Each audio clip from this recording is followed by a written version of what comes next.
Hello' guys, আপোনালোকে সকলোৱে কেনেকুৱা আছে? আশা কৰিছোঁ সকলোৱে ভালে আছে। আজি আমি গৈ আছোঁ জুবিন দাক চাবৰ কাৰণে। জুবিন দা আজি সোণাপুৰ কমাৰকুছিত আহি আছে। জুবিন দাক সোণাপুৰ কমাৰকুছিত সমাধিস্থল কৰা হৈছে। ইয়াতে জুবিন দাক সমাধি দিয়া হ'ব। তো আমি তাতে গৈ আছোঁ চাবৰ কাৰণে। বহুত মানুহ ভিৰ কৰি আছে আৰু আমিতো এতিয়ালৈকে যাই পোৱা নাই। গ'লে এতিয়া আমি আহি পালোঁ জুবিন দাক য'ত সমাধি দিয়া হ'ব, তাতে আহি পালোঁ। আৰু এয়া চাওক কিমান ভিৰ হৈ আছে, অগণন মানুহ জুবিন দাক এক পলক চাবৰ কাৰণে।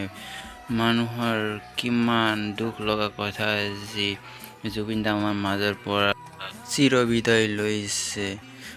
আজি আমাৰ হৈছে চবতকৈ দুখ লগা দিন হৈছে আমাৰ পৰা চিৰ বিদায় লৈকে আমাক অকলশৰীয়াকৈ থৈ গৈছে আমাৰ অসমৰ সম্পদ জুবিন দা। তো এয়া চাব পাৰে, আমি গৈ আছোঁ এতিয়া জুবিন দাৰ সমাধিস্থল আপোনালোকক অলপ দেখাবৰ কাৰণে। আপোনালোকে চাই থাকক।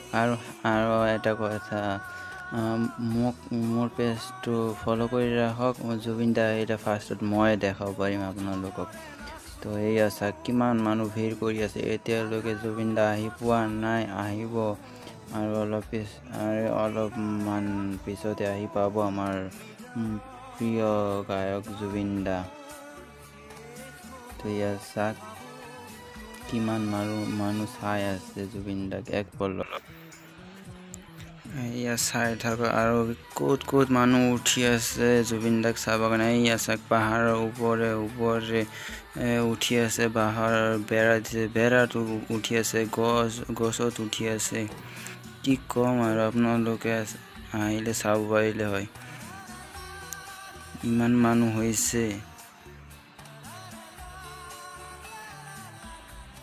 তো এয়া চাওক মানুহে তো চাই থাকক। এইয়া ঘৰটো যে, এইটো হৈছে আমাৰ জুবিন দাৰ সমাধিস্থল। তাতে আমাৰ জুবিন দাক সমাধি দিয়া হ'ব। আৰু বহুত পুলিচ আৰ্মি বহুত মানুহ আহিছে ইয়াতে।